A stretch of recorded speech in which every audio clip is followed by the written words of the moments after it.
Антикварлық дүкен көбіне ескі таңғажайыптар деген айқайлап тұрған атаумен танымал. Ол да бір кездері жақсы уақыттарды бастан өткерген, бірақ бәрі өзгере. Витриналардың артында күзгі күннің әлсіз сәулелері әрең өтіп, уақыттың әсерінен сарғайған гравюралар, қимылсыз қалған сағаттар мен фарфор мүсіндер тыныш күйде жатты. Ескі ағаштың иісі сіңген ауа қалың әрі жабысқақ болып, дүкенге кірген әрбір жанды меланхолия мен жұмсақ мұңға орайтын. Алия нәзік әрі жас әйел, сәл мұңды көздерімен биік сөренің жанында тұрды. Ол қолындағы ескі қола сандықшаны жұмсақ шүберекпен мұқият сүртіп жатты. Оның қимылдары баяу әрі сақ еді, өткеннің нәзік тынысын үркітіп алмаудан қорықты. Ол жана қалаған кәсібі суретшілікке берілген жан еді. Әрбір көне затқа жанның бір бөлшегін салып, олардың үнсіз тарихы мен құпияларын түсіне алатын. Есік жақтағы қоңырау үні оны ой тұңғиығынан суырып алды. Алия басын көтергенде жүрегі бір сәтке тоқтап қалғандай болды. Босағада олар тұр еді. Перизат, еріндерін менсінбеушілікпен түйіп алған, мәңгілік наразылықтың жиіркенішті гримасасын тағып алған әйел, және Нариман әрдайым мінсіз киінетін ол қара костюмін екінші терсінде етіп киіп, қардай ақ жейдесіне қымбат запонкаларын тағып алған. Оның өзіне деген сенімділігі осылай айқын көрінетін. Ал Перизат, шашын ақшыл түске бояп, көз тартарлық макияж жасап алған, айналасына менсінбей қарап тұр. Олардың бұл антикварлық дүкенге келуі нәзік, естеліктерге толы әлемге жабайылардың басып кіруімен бірдей еді. «Қалайсың, Алия?» деді Нариман әдейі даусын көтере сөйлеп, дүкеннің тыныштығын бұза отырып. «Біз Перизат екеуміз сенің қазынаңды көруге келдік». Перизат дүкен ішіне жекөрінішпен көз жүгіртіп, ойша оның нарықтық бағасын есептеп тұрғандай. «Құдай-ау, мұнда бәрі ескі заттардың иісіне тұншығып тұр. Неткен шаң тозаң. Алия, сен мұнда қалай ғана тұншықпай өмір сүріп жатырсың?» Алия өзін сабырға шақырып, қолындағы сандықшаны орнына қойды. «Неге келдіңдер?» «Жәй, осында қалай өмір сүріп жатқаныңды көргіміз келді», деді Нариман мазақтай күлімсіреп. «Бұл сенің әрдайым армандағаның емес пе?» Бұрышқа тығылып алып, өзін көне заттармен қоршау. Перизат мырс етіп күліп, ауызын қолымен басты. Оның саусақтарындағы қымбат жүзік бірден көзге түсті. «Мұндай шаң тозаңда қалай өмір сүруге болады, түсінбеймін. Иісі де жиіркенішті», деп ол иығын жиіркене қозғады. «Сен мұнда қалай ақша тауып жүрсің?» Алиянсыз ернін тістеп дүкеніне көз жүгіртті. Бұл жер оның өмірінің бір бөлігі еді. Сансыз түндерді ол осында ескі заттарды ақтарып, олардың тарихын зерттеумен өткізген. Осы сәтте жүрегіне біреу әйнек сынықтарын батырғандай сезінді. Ал Нариман болса, өзінше маңызды кейіпте дүкен ішінде кезіп жүріп, әр нәрсені ұстап, айналдыра бастады. «Қарашы, Перизат, қандай қызық зат», деді ол күліп, күміс тұтқасы бар ескі таяқты қолына алып. «Неткен күлкілі нәрсе. Әлде сеніңше бұл біреуге керек пе?» «Бұл антиквариат, оның өз құндылығы бар», деді Алия сабырлы дауыспен, алайда ішіндегі қобалжуын жасыру қиын еді. «Құндылық дейсің бе?» деді Нариман қарқылдап күліп. «Мұндай ескі құсқыны кім алады дейсің? Сенен басқа, әрине. Сен әрдайым осы өмірден бөлек, басқа әлемде жүрген жансың ғой». Перизат оның күлкісін қолдай түсіп, қымбат жиектелген көне айнаға қарап, өзіне тамсанып тұрды. Алия оның бұл қылығына жиіркене қарады. Нариманмен бірге өткізген жылдарда ол үнемі осындай психологиялық қысымда өмір сүрген еді. Бүгінгі жағдайда сол кездердің жалғасы секілді көрінді. Бірақ бұл жолы өзін бұрынғыдан да әлсіз сезінді, бұрынғы күйеуі оның жанының бір бөлігін жұлып әкеткендей болды. «Ажырасу сені құтқарады деп ойлап едің бе, бейшара?» деді Нариман мысқылмен күліп, оның ойларын оқып тұрғандай. «Жай ғана сенің қалай өмір сүріп жатқаныңды көргім келді. Ал сен әлі де өз батпағыңда батып жатырсың ба?» «Мен өзімде бар нәрсеге толықтай ризамын», деді Алия сабырлы қалпын сақтауға тырысып. Шынымен бе? Нариман ернін жымқырып, мысқылмен қарады. Мен сені әлі де өз мүмкіндігіңді жіберіп алғаның үшін өкініп жүр деп ойладым. Қазір сен сатушы емес, ана жақта дүкеннің арғы жағында тұрар едің ғой. Перизат сыңғырлай күліп жіберді. Иә, қазір сен Нариманның ақшасына шалқып өмір сүрер едің, ал мұнда шаң жұтып отырмас едің. Алия көзін төмен түсірді. Беті оттай жанып кетті. Ішінде бір дауыс шыңғырып, оларды қуып шығуға шақырды, бірақ ол мұның тек олардың ләззатына айналатынын түсінді. Өзін боран ортасында қалған әлсіз баладай сезінді, дәрменсіз, шарасыз. Жүрегі шаншып, ауыра түсті. Бұл сөздер жай ғана қорлау емес еді, олар оның ең терең қорқыныштарын растады. Ол ажырасу оған еркіндік сыйлайды деп сенген. Бірақ Нариманның әр сөзі оның әлі де сол биліктің көлеңкесінде екенін дәлелдегендей болды. Әрі сен өзіңді бақытты боласың деп ойладың, иә, деді Перизат айнадағы өз бейнесінен көз алмай. Бүкіл бақтың мына ескі құсқы заттарда ғой. Алия үнсіз тұрды. Көкірегіне кептелген сөздер сыртқа шықпай, тамағын тұншықтырды. Қол аяғы дірілдеп, осы сәтте жерге сіңіп кеткісі келді. Айтшы, сен әлі де сол ертегідегі ханзадаңды күтіп жүрсің бе? Деп Нариман есік жақта тұрып мысқылдай күлді. Сол сәтте Алия шыдай алмады. Жетіс туралы естелік өткір қанжардай жанын тіліп өтті. Оның дауысы, махаббатқа толы көздері. Бәрі әлі де есінде тым анық еді. Ал қазір, Нариман кезінде мәңгі сенімен болам деп ант еткен адам оның жүрек жарасын аяусыз мазақ етіп тұр. Кетіңдер, деді Алия әлсіз дауыспен. Жарайды. Нариман иығын қиқаң еткізіп, есікке беттеді. Бірақ есіңде болсын, сен өзің кінәлісің. Олар кеткен соң, есік жабылған сәтте Алия ұстамай келген көз жасын төгіп жіберді. Үстелге алақанын тіреп өксіп жылады. Бұл ашудың, өкініштің, реніштің, шарасыздықтың жасы еді. Мен шынымен осыншалықты сәтсіз жанмын ба? Деген ой қас-қағым сәтте басына оралды. Бетін сүртіп көз жасын тыюға тырысты. Айнаға қараған кезде ісіп кеткен қызыл көздері мен шаршаңқы жүзі өзіне жат болып көрінді. Көзі қабырғада ілулі тұрған ескі скрипкаға түсті. Бұл жетістің естелігі болатын. Оның өмірі күтпеген жерден үзілді. Ол, жалғыз өзі баласын тәрбиелеген талантты музыкант еді. Оның әйелі бала туғаннан кейін 1 жылдан соң отбасын тастап кетті. Алия сол кезде бұл жағдайға сенгісі келмеді. Қалайша ана өз баласын осылай қалдырып кетеді. Жетіс қайтыс болғаннан кейін ұлы Мирлан әжесі Бағдагүл Маратовамен қалды. Алия қолынан келгенше балаға көмектесуге тырысты, әсіресе енді ғана мектепке барған кезде. Жасы келген әжесіне жалғыз өзі оны бағу күннен күнге қиындай түскен.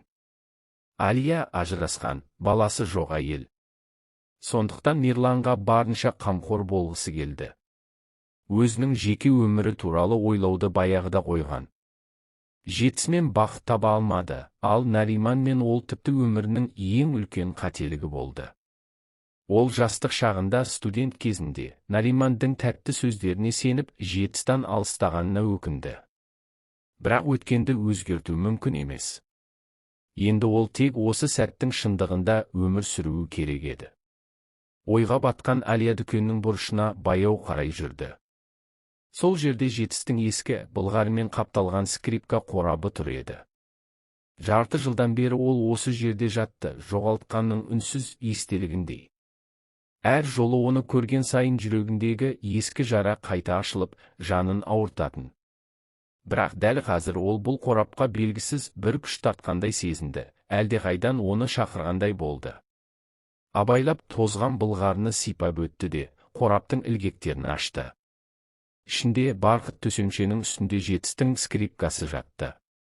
Алия оны қолына алғанда бір сәтке жетісінің жанын ұстап тұрғандай әсерде болды.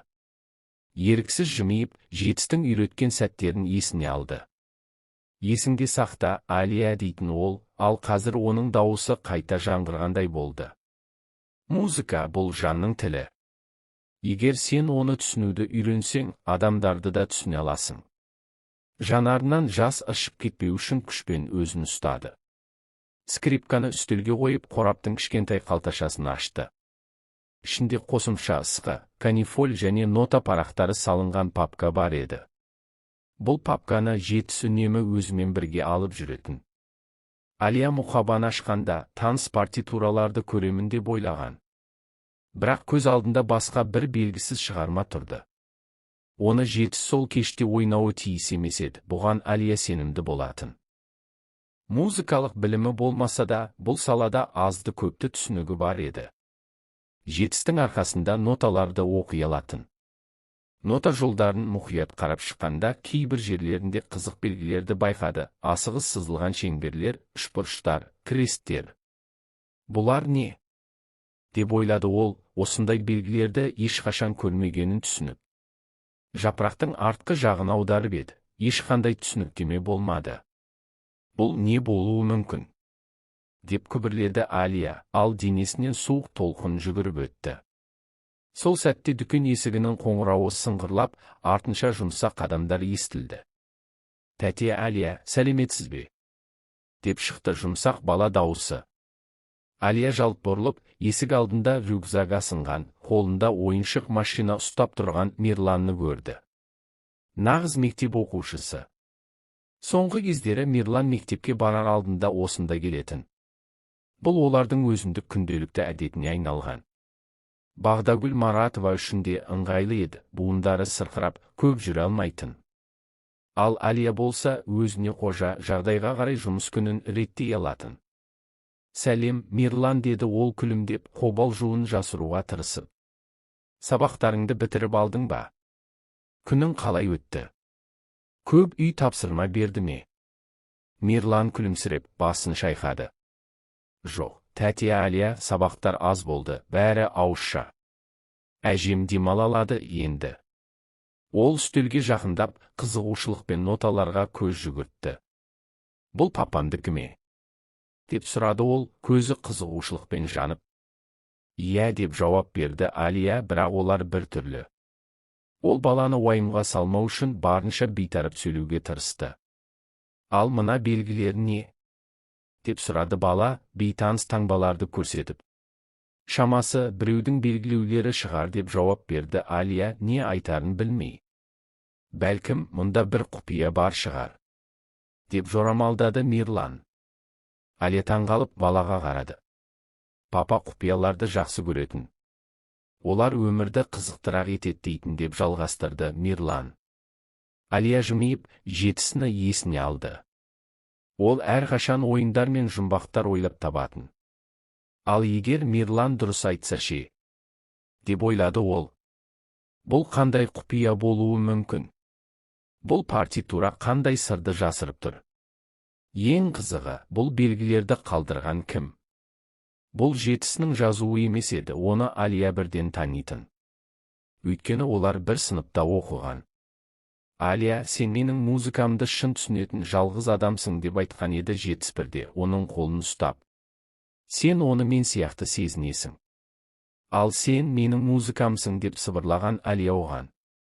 Бұл естеліктер жүрегіне тыныштық сыйлады. Бірақ көздерінің бұрышында тағы да жас көрінді. Жетіс. Оның дауысы, күлкісі, жанға жылу сыйлар алақаны. Қазір оның бәрі жетпей тұрды. «Алия, осындай бір мәселе бар. Жалпы, әжем сені өте жақсы сурет саласың деп айтты», деп Мирлан көзін төмен түсірді. «Ол сенің оның портретін салып беруіңді сұрайды». Алия алаңдай қарады. «Мен қарсы емеспін. Бірақ ол кісіге не үшін керек? Портреттен фото жасатпақшы», деді бала күмілжіп. «Әжем айтты, ол жақында кетеді, сол үшін өзін дәл қазіргі қалпында есте сақтағысы келеді». Алияның жүрегі шымырлап кетті. Ол Бағдагүл Маратованың жасы келгенін, әлсіреп бара жатқанын түсінетін. Бірақ оның портреті бір күні ескерткішке айналатынын ойлау жанын ауыртты. «Жарайды, барайық, бірақ алдымен сен шай ішіп, бірдеңе жеп ал», деді ол жұмсақ дауыспен. Осылайша Алия кабинетінде үстел жайып, балаға шай мен бұрыштағы наубайханадан алған жаңа піскен тоқаштарды ұсынды. Кейін дүкенін жауып, Мирланмен бірге әжесіне қарай жол тартты. Бағдагүл Маратованың үйі ағаштан жасалған, бірақ әлі берік еді. Оюлы терезе жақтаулары бар. Алайда уақытпен ауа райы өз ізін қалдырған, кей жерлердің бояуы кетіп, ағаштары кепкен. Үйдің ауласындағы ескі алма ағаштарымен қоршалған бақ та қараусыз қалғандай көрінді. Олар ішке кіргенде үйдің ішін емдік шөптер мен дәрілердің қою иісі қарсы алды. Бағдагүл Маратова терезе жанындағы креслода отыр екен. Бет әлпеті әбден ағарып, көздерінде мұң мен шаршау бар еді. Алия, кір, жаным. Қандай жақсы болған, келгеніңе қуаныштымын, деді ол күлімсіреп. Алия әжесін құшақтағанда оның қатты азып кеткенін сезді. Саған Мирлан бәрін айтып берген шығар. Әжей сәл жымиып. Білемін, сен өте таланттысың. Мен сенің менің портретімді салып бергеніңді қатты қалаймын, деді. Әрине, деді Алия тамағына өксік тығылып. Оған қарияның жүзіне қарау ауыр еді. Қуаныштымын, қызым. Барлығын дайындап қойдым. Мирлан, көмектесші, деді әжей. Мирлан асықпай, бірақ ықыласпен бояулар мен холсты тауып, Алияға келіп берді. Барлығы дайын болған соң, Алия әжейдің қарсы алдына отырып, қарындашын алып, алғашқы сызықтарды сала бастады. Бағдагүл Маратова оған мейірімділікпен қарап отырды. Көздерінде ерекше жылылық бар еді. Алия, деді ол бір сәтте. Сен Жетісіға қатты ұқсайсың. Дәл сондай мейірімді, дәл сондай жарқын. Егер ол қазір тірі болғанда, Мирланның сенің қасыңда екенін көріп, қатты қуанар еді. Әртістік жандардың бәрі осындай ма екен? Алия көзін төмен салып, көз жасын жасыруға тырысты. Ол Жетістің да оны жақсы көргенін білетін. Оның көзге көрінбес қолдауын, махаббатын сезетін. Бірақ мұның бәрі орны толмас қазаның мұңымен бүркелген еді. Мен де Жетісіні сағынамын. Ол керемет адам еді. Өкініштісі, екеуміз бірге бола алмадық. Әуелі мен тұрмысқа шықтым, кейін ол үйленді, ал қазір мен ажырастым. Балам да отбасымда жоқ. Сашка да арамызда жоқ. Иә, жаным, деп сыбырлады әжей ауыр күрсініп. Ол менің өмірімнің мәні еді. Енді мен де жақында оған барамын. Сәл үнсіздіктен кейін ол сөзін жалғастырды. Көп адам білмейді, бірақ Жетіс бізге жоғарғы жақтың сыйы еді. Ұзақ уақыт бала көтере алмай, тіпті балалар үйінен асырап аламыз деп ойлағанбыз.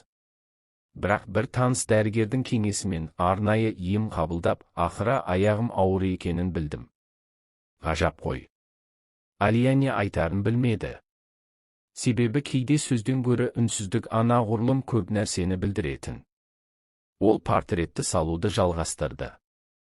Әжейдің жүзіне бар махаббаты мен жанашырлығын, сыйластығы мен құрметін сыйдыруға тырысты. Қылқаламның кенепке жеңіл тиіп, ырғағымен қозғалып жатқан дыбысы ғана естіліп тұрды. Алия көзін әжейден алмай, ең қымбат бейнені қағазға түсіруге тырысты. Ол әженің әрбір әжімін көріп, портретке тек сыртқы ұқсастықты ғана емес, оның ішкі сұлулығын, даналығы мен мейірімін де жеткізуге тырысты. Мирлан үнсіз қасында отырып, сурет салу процесін қызыға бақылады. Кейде Алияға жақындап, иығының үстінен сығалап қарайтын, ал кейде сұрақтар қоятын. Алия бар шыдамдылығымен жауап беріп отырды. Ол әкесінен айырылған бала үшін жанында сенімді біреудің болуы қаншалықты маңызды екенін түсінетін. Тәте, сен шынымен өте керемет сурет саласың екен. Деді бала таңданысын жасыра алмай, портреттің аяқталуына аз қалғанда. Қолымнан келгенше тырысып жатырмын, Мирлан, деп жымиып жауап берді ол. Ал мен де үйрене алам ба? Деп үміттене сұрады бала. Әрине, деді Алия оның басынан сипап. Егер қаласаң, мен саған үйретемін. Мирланның көзі жайнап кетті. Алия оған қарап, жүрегі жылыды. Ол осы сәтте балаға керек екенін түсінді. Мирлан одан мейірім мен қамқорлық күтіп тұр, ал Алия оған осының бәрін беруге дайын еді. Бұрын жетісіға бере алмаған махаббатын енді оның ұлына бере алатын сияқты сезінді. Портретті аяқтауға біраз уақыт кетті. Ақыры кенетте шынайы, өмірге риза кейіптегі Бағдагүл Маратова бейнеленді. Оның көздері мейірімділікпен жарқырап тұрды. «Қалай, жаным?» деді әже орындықтан баяу көтеріле беріп. «Ұқсай ма?» Алия демін ішке тартып, әженің бағасын күтті. Бағдагүл Маратова портретке жақындап, таңданыспен қарады. «Алып келген өміріңдей шынайы. Сенің қолыңмен салынғаны қандай бақыт. Бұл жай ғана сурет емес, жан тәніңді салып жасаған дүние», деді ол көзіне жас алып. Алия еріксіз әжені құшақтады. «Жақсы сөздеріңізге рахмет. Маған сіздің көңіліңізден шыққаны маңызды. Маған ғана емес, қызым», деді әже оны бауырына басып. «Сен мұны мен үшін ғана емес, Мирлан үшін де жасадың. Бұл тек сурет емес, өткен мен болашақты жалғап тұрған көпір іспеттес». Бағдагүл Маратова сәл үнсіз қалып, сосын тағы да сөз бастады. «Алия, біз кеше Мирланмен көп сөйлестік. Ол өте жақсы бала. Менің сенен бір өтінішім бар. Білем, бұл оңай емес, бірақ алдағы бірнеше күнде Мирланны өзіңмен алып қала аласың ба?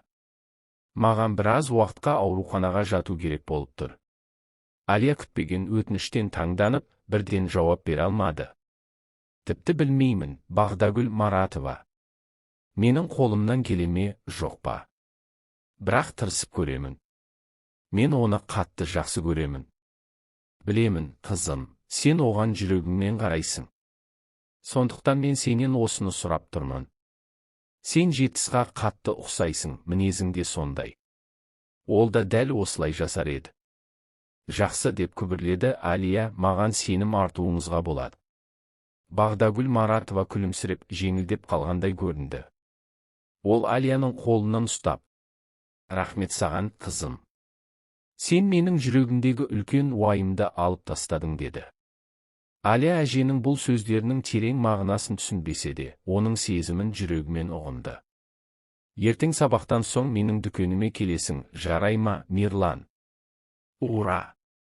Енді мен сенімен бірге жұмыста бола аламын», деп қуана айқайлады бала. Бағдагүл Маратова жымиып, жүрегінде жылулық пайда болды.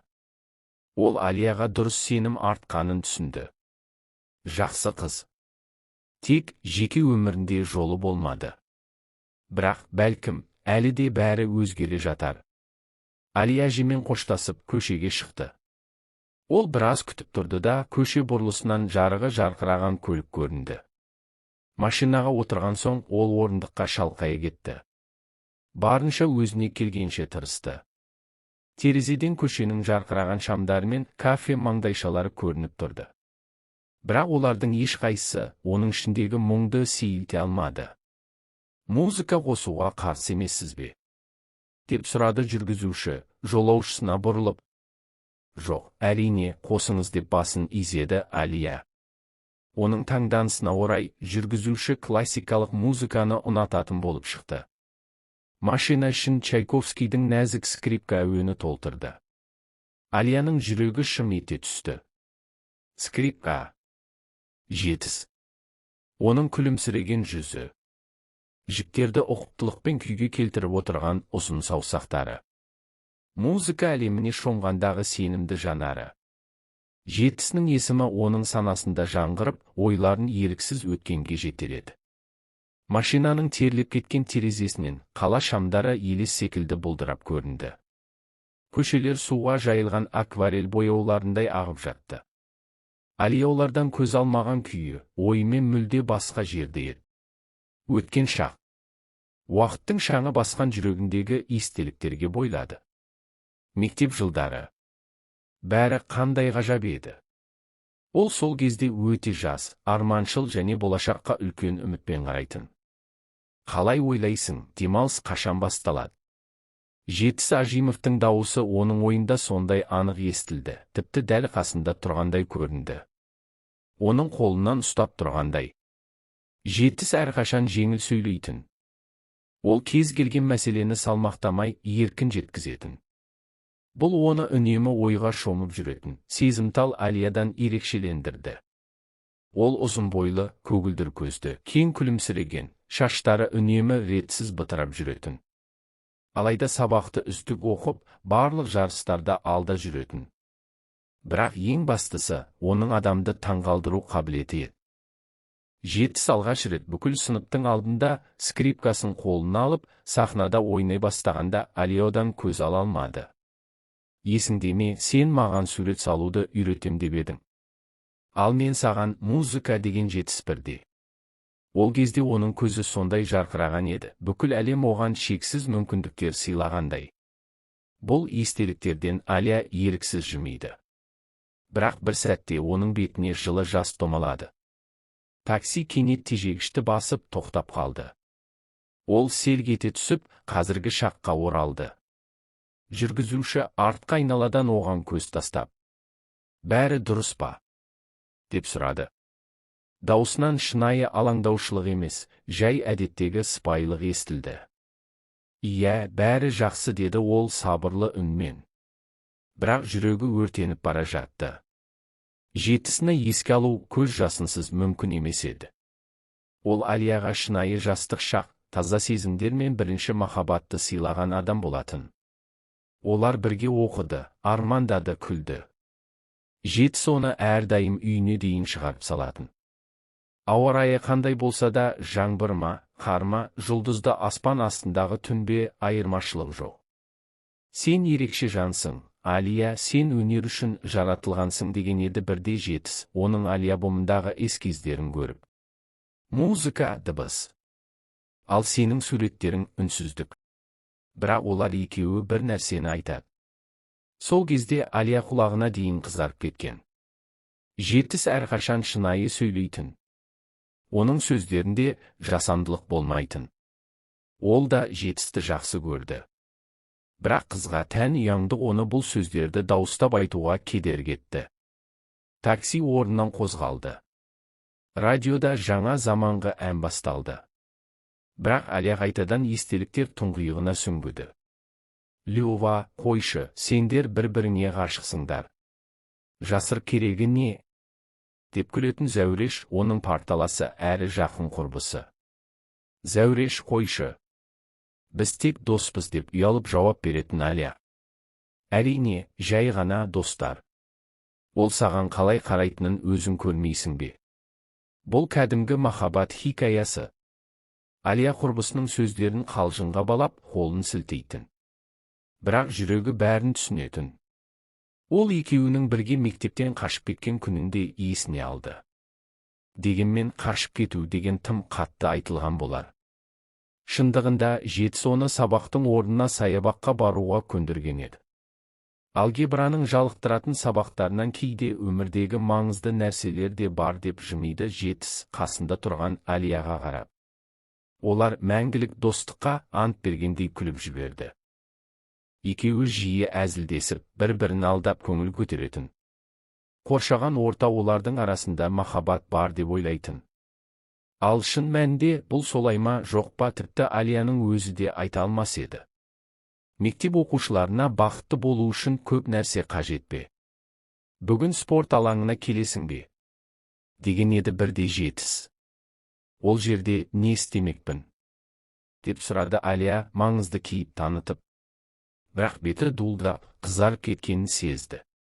Жетіс басын шайқап, жымиып: «Мен сені жанкүйер болуға шақырып тұрмын.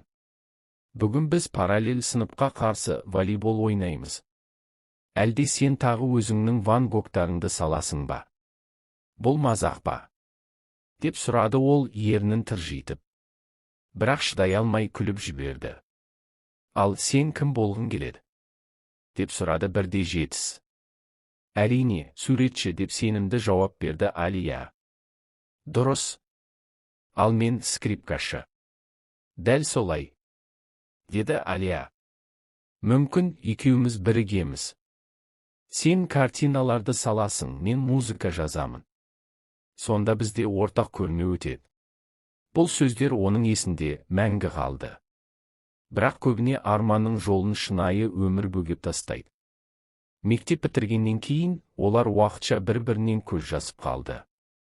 Алия өнер академиясына түсті, ал жетіс музыка әлеміне кетіп, консерваторияға дайындалды. Әрине, олар анда-санда хабарласып, хат жазысатын. Бірақ өмірдің ағымы оларды екі жаққа кетіп бара жатты. Такси кене тоқтап, Алия шындыққа қайта оралды. Бәрі дұрыс па?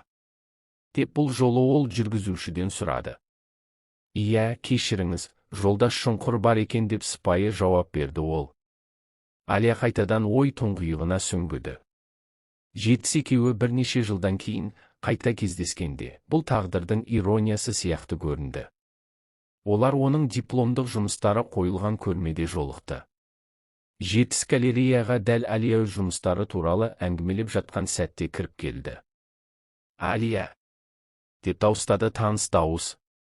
Ол бұрылып, алдындағы сымбатты жас жігітке қарады. Таныс емес сияқты. Бірақ көздері. Сол көздер. Өмірге толы, жарқыраған.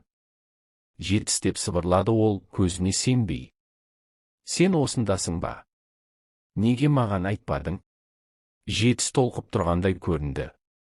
Алия да өз сезімдерін түсіне алмай, оны құшақтай алды.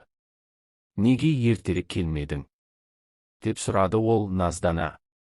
Ал сен мені іздедің бе, Алия? Деп күлді Жетіс. Бір-бірімізді іздемегеніміз үшін тең есеп. Сол сәтте Алияның жүрегі олардың достығы қайта жанданып, тіпті махаббатқа ұласатынына сенгісі келді.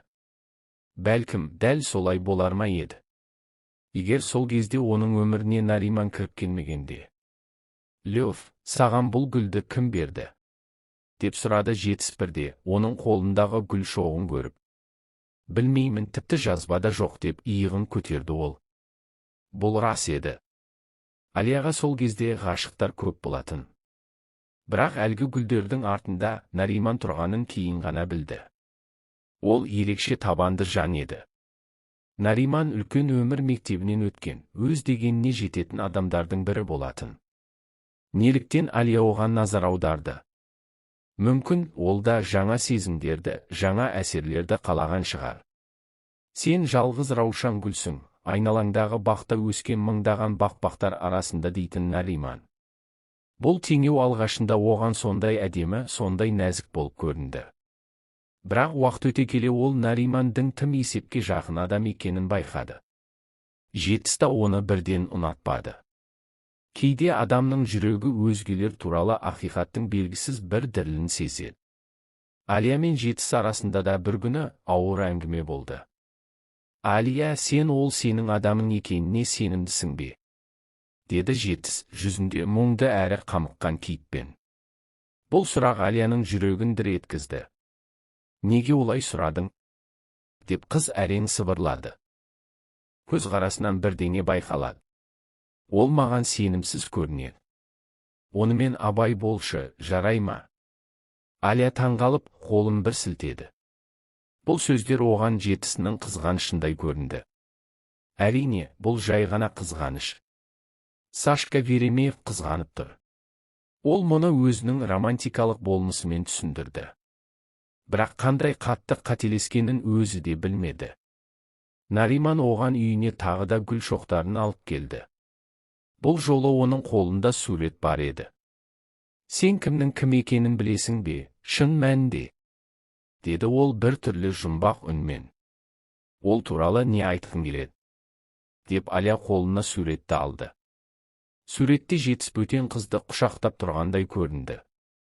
Танымал арзан фотошоп. Өте өрескел жасалған жалғандық. Бірақ сол кездегі Алия бәріне сенді. Немесе сенгісі келді. Нариман оның жаңа жолы, жаңа өмірі деп сендірді өзін. Осылайша ол Жетісіні жоғалтты. Ал Нариман оның армандарында, махаббатында жай ғана сызып тастады. Кейін, университет қабырғаларында Ажимовтың Мәскеу консерваториясына кеткені жайлы сыбыстар тарады. Өткенін артқа тастап, жаңа өмір бастағандай. Бірақ бұл өткен шақты еске алғанда Алияның жүрегі шымырлап ауыратын. Қызым, сізге осы жер, иә. Деп такси жүргізушісінің дауысы оны ойынан шығарып жіберді. Алия терезеге қарады. Үйіне жетіпті. Иә, рахмет деп ақшасын шығара бастады. Сіз мықты болыңыз, деді жүргізуші жылы жымиып. Көз жасын байқап қалғаны анық. Алия үнсіз басын изеді. Салоннан шығып терең тыныстады. Жетіс. Қайтыс болғаннан кейін де оның айналасын бір жұмбақ қоршағандай. Оның өмірі де, ажалы да бәрі бір сұрақтарға толы. Ол әрқашан толыққанды өмір сүрді. Тіпті қайтыс боларынан бірнеше жыл бұрын жақсы табыс таба бастаған. Бұл таңғаларлық жайт емес. Өнер адамдары көбіне жақсы өмір сүреді. Ал Алияда қазір кедей емес еді. Ата-анасы көмекке келді, жазатайым некеден кейін депрессиядан шығу үшін антикварлық дүкен ашуға қаражат бөлді. Бірақ бұрынғы күйеуі Нариман шын мәнінде нағыз сараң еді. Олардың ажырасуына 1 жыл қалғанда ол әрбір жұмсалған тиын үшін есеп талап ететін болды. Ал әйеліне мерейтойына берген сыйлығы кәдімгі ас үй жиынтығы. Өз-өзіңді еш нәрседен шектеме деп күлді ол сол кезде. Алайда Алия үшін маңыздысы сыйлықтың өзі емес, назар еді. Ал Нариман оның туған күнін шатастырып алып, тіпті ештеңе дайындамаған болып шықты. Жетіс болса ол бәрін есінде сақтайтын. Өзі бақытсыз некеде болса да, тіпті әйелі оны ұлымен бірге тастап, шетелге қашып кеткенде де, ол әр деталияды ұмытпайтын. Оның бұрынғы әйелі Сезім. Алия оны бірнеше рет қана көрген. Жіңішке, сүйкімді әйел. Бірақ оның есінен кетпегені Сезімнің өзіне қатты ұқсайтыны еді. Жетіс неге дәл сондай әйелді таңдады? Бұл жай ғана сәйкестік пе? Келесі күні таңертең Алия дүкеніне кіргенде өзін бір түрлі сезінді. Бірақ ол бұл ойларды қуып тастады. Дәл осы сәтте дүкендегі қоңырау сыңғырлады. Ол есікке қарады. Табалдырықта бейтаныс ер адам тұр еді. Ұзын бойлы, жылы, мейірімді күлімсіреген жүзді. Қолында ескі, уақыттан қарайған қорапша ұстап тұр.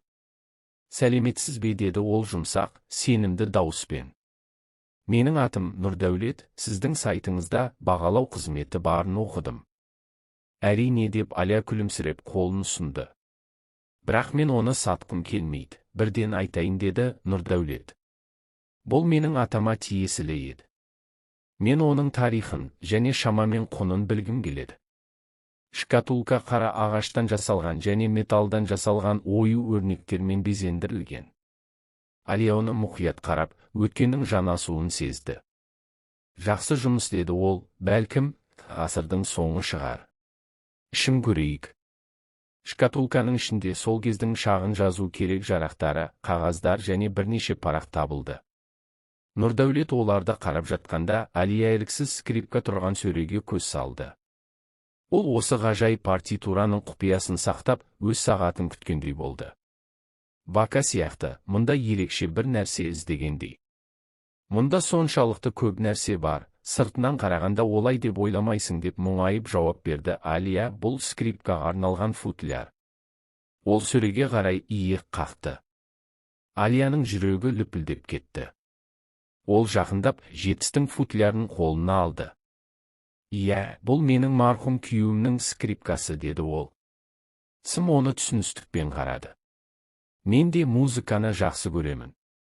Ойнай алмайтыныма өкінемін, бірақ менің бір досым бар, ол виолончельде ойнайды және біз бірге жұмыс істейміз.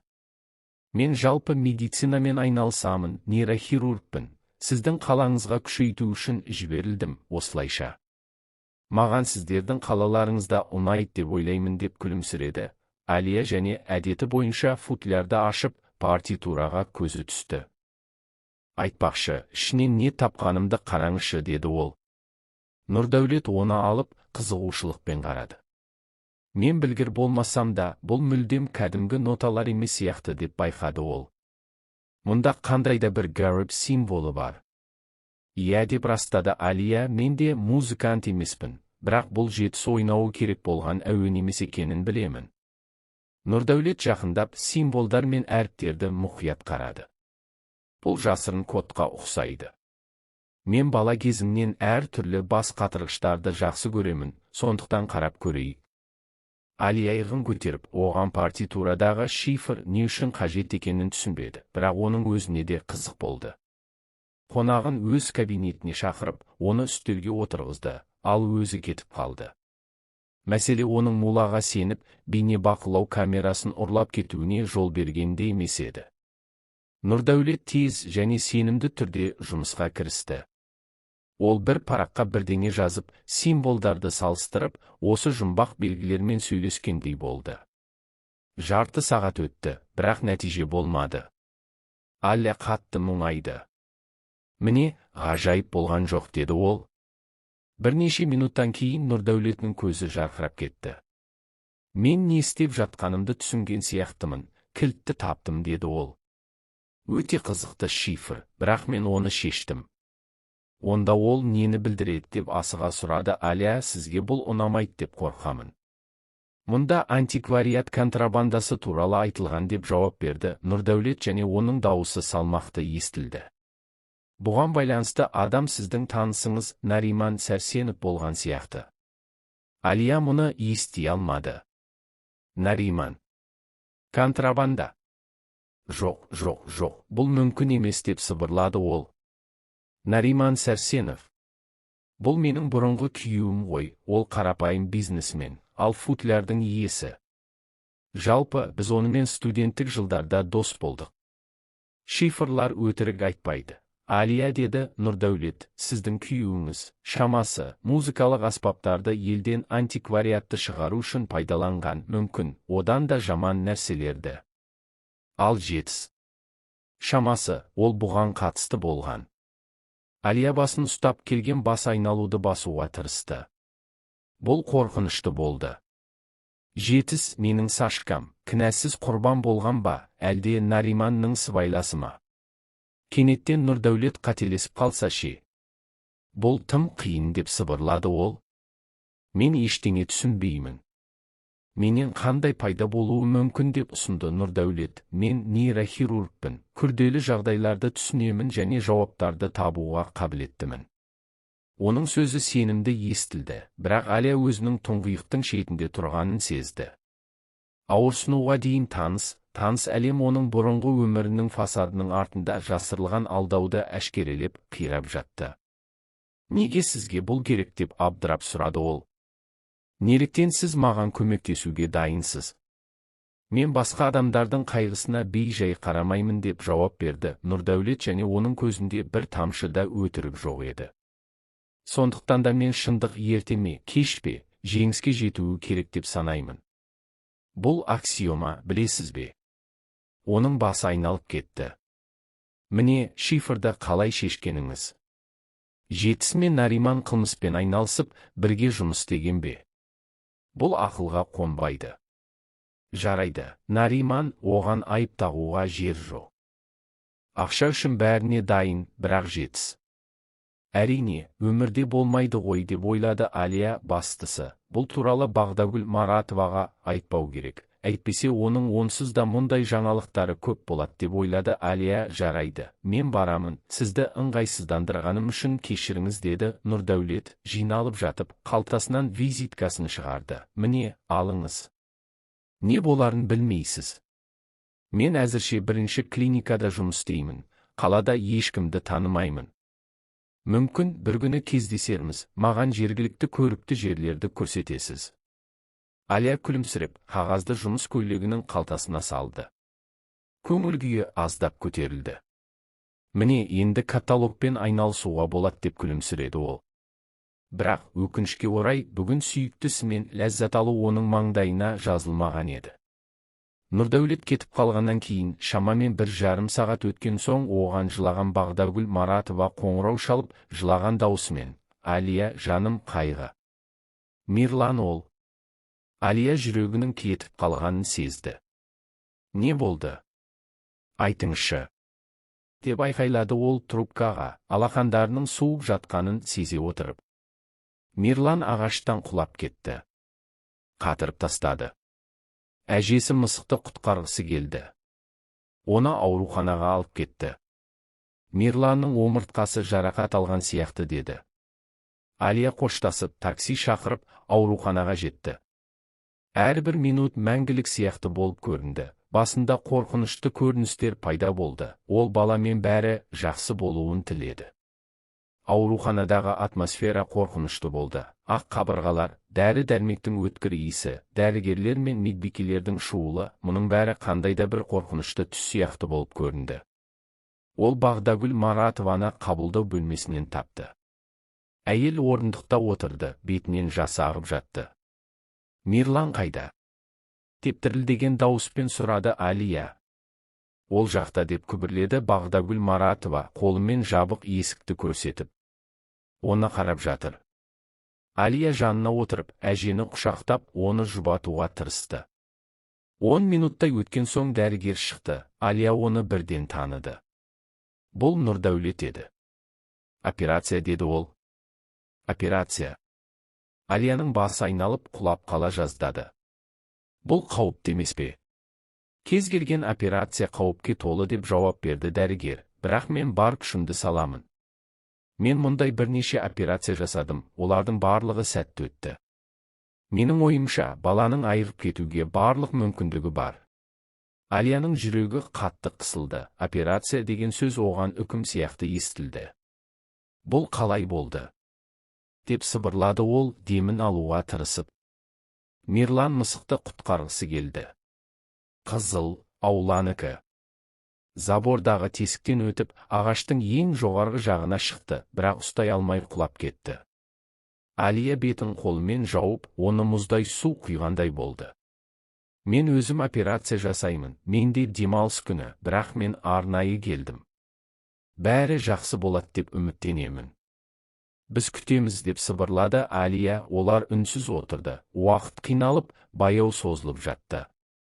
Бағдагүл Маратова бірдеңе деп күбірледі. Алия төбеге қарап, қорқынышты ойларды қуып жіберуге тырысты.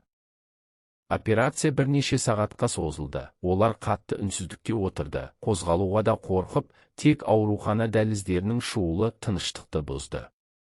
Ақыры операция бөлмесінің есігі ашылып, Нұрдәулет пайда болды. Оның жүзінде айқын күлімсіреу пайда болды. Бәрі жақсы, бала қазір ұйықтап жатыр. Омыртқаның мойын бөлігінің жарақаты, бірақ менің ойымша бәрі жақсы болады.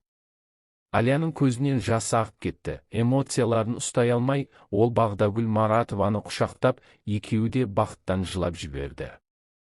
Рахмет, деп сыбырлады Алия, сізге үлкен рахмет. Бұл менің жұмысым, деп жауап берді Нұрдәулет. Ол міндетті түрде жазылып кетеді. Иә. Мысықты алыңызшы, өтінемін, ол менің кабинетімде. Мирлан оны үшін бекерден бекер зардап шеккен жоқ қой. Алия күлімсіреді, жас дәрігерді құшақтауға деген тілегін әрең басып. Ол енді олардың кездейсоқ кездесуден гөрі үлкен нәрсемен байланысты екенін сезді. Алия оны біледі, бірақ тыныш көрінді. Мен мұнда қаламын, деді Алия. Ол оянғанша оның жанында отырамын. Рахмет саған, жаным, деп сыбырлады Бағдагүл Маратова. Сен біздің қамқоршы періштемісің. Кетіп бара жатып, ол Мирланны шақырған қызылды алып кетті. Жақсы әженің қолына түскен ол қуанышты түрде күркілдеп, оған қысылды. Қандай мейірімді, біз сені Сары деп атаймыз. Мирлан міндетті түрде мақұлдайды, деп сыбырлады Бағдагүл Маратова және шығып кетті. Түн тыныш өтті. Таңға жақын бала өзіне келді. Есікті ашпай, Алия оған қолымен бұлғап, ауадан сүйіс жіберді. Жазылып кет, демал, кейінірек тағы сөйлесеміз. Бір апта шексіз шуға өтті. Мирлан күн сайын жақсарып, оған сау күлкісі қайта оралды. Нұрдәулет оларға жиі келіп, жағдайын тексеріп, бірге Алияға да барып тұрды.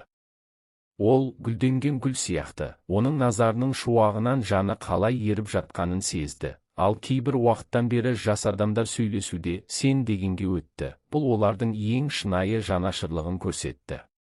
Бір күні кешке, Мирлан ұйықтап қалған кезде, Нұрдәулет Алияны аурухана буфетіне алып барды. Терезеден тыс қара барқы түннің үстінде алтын тиындар сияқты шашылып жатты. Алия, мен сенімен сөйлескім келді, деп бастады дәрігер. қасықпен кофе араластырып. Ол оған тіке қарады, жүрегінің кеудесінде қалай соғып жатқанын сезді. Мен білемін, сенің өміріңде ауыр кезең болды, және мен саған қысым жасағым келмейді, бірақ мен саған қатты ұнайтынымды айтуым керек. Алия оның сөздерінен ұялып көзін төмен түсірді. Сен ғажайып әйелсің, күшті, мейірімді, өте әдемі, және мен сені жақсырақ тану мүмкіндігін жіберіп алғым келмейді. Мен не айтарымды да білмеймін деп сыбырлады ол. Мен сонша уақыт жалғыз болдым, және жаңа қарым-қатынасқа дайын емеспін. Мен түсінемін деп жауап берді Нұрдәулет және асықпады. Жай ғана маған мүмкіндік бер. Мен сені бақытты ете алатынымды дәлелдеуге рұқсат ет. Шифр туралы айтпақшы, мен полицияға жүгіндім, олар мәселені түсінеміз деп уәде берді деді Нұрдәулет.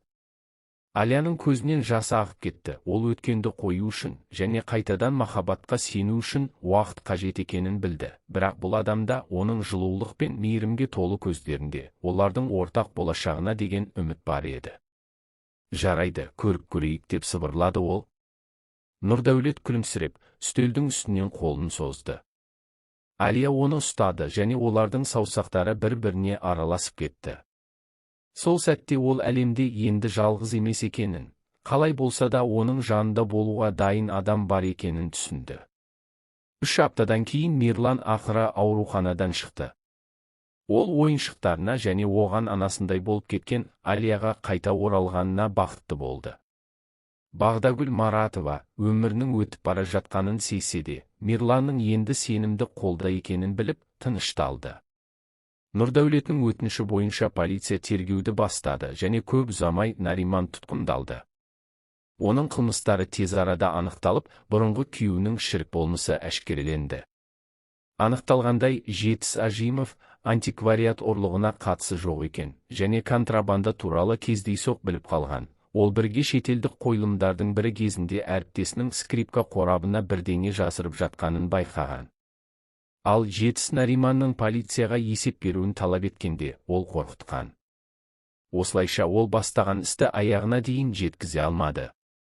Дәл сол кезде, оған қауіп төнуі мүмкін екенін түсініп, Жетіс шифрланған жазба жасап, оны скрипка қорабына партитура түрінде жасырған. Оқиға кездейсоқ болған жоқ. Мұның бәріне Нариман көмекшілерімен бірге оның гримеркасына кірген кезде енгізілген арнайы препараттың инъекциясы себеп болды. Жетіс бәрін сөзсіз түсінді, қарсылық көрсетуге тырысқанымен. Ол қалдырған жазба 1 жылдан астам уақыт бойы қорапта жатты, оны ақыры шешіп, шара қолданатын уақытты күтті. Алия тынышталды. Сот үкімі оның бұрынғы күйеуінің қылықтарына нүкте қойды. Одан ең қымбаттысын, мектептегі досын, және болашақ күйеуін алып кетті. Мирлан енді онымен үнемі бірге тұратын, және күн сайын марқұм әкесіне көбірек ұқсай бастады. Бүгін ертең оны ана деп атайтын шығар. Бұдан жақсы не болуы мүмкін? Алия заңгерлік кеңседен шығып, өзіне ұнайтын іспен бейнелеу өнерімен айналысты. Нұрдәулетінің Бағдагүл Маратованың қолдауымен ол қала орталығында шағын студия ашты. Алия мен Нұрдәулет жұп болды. Олардың махаббаты күн сайын өсіп, көктемгі гүл сияқты гүлденді. Жас дәрігер оның тірегі, қолдауы, үміті болды. Қарым-қатынастарын нығайтуды шешіп, олар Мирланмен бірге теңізге демалуға барды. Оларға кім кедергі келтіре алады? Әрине, Нариман емес. Ол бұрынғы күйеуі, ал солтүстік колонияға өз күнәларын жуу үшін жіберілді. Оның сүйіктісінің ирониялық күлкісінен кейін, ақ шашты сұлу ұзақ уақыт қайғырмады және көп ұзамай оның назарын ақшасы көбірек және тәуекелі аз басқа үміткерге аударды. Қалай болғанда да күн батысы аспанды қызыл түске бояған кезде, олардың силуеттері судың қараңғы бетінде көрініп тұрды. Мен бақыттымын, Нұрдәулет деді Алия, оған қысылып. Мен де деп жауап берді ол, оны сүйіп жатып. Жақында жүрген Мирлан олардың қолдарын ұстап күлімсіреді. Мен сіздердің әрқашан бірге болғандарыңызды қалаймын, бір үлкен отбасы сияқты, мен, Сары және әже, Алия. Алия өз ер адамдарына қарады және оның көзінде бақыт жасы қатты. Көріп тамашалағаныңыз үшін рахмет. Егер сізге оқиға ұнаса, қолдауыңызды күтемін. Рахмет және жақсы болыңыз.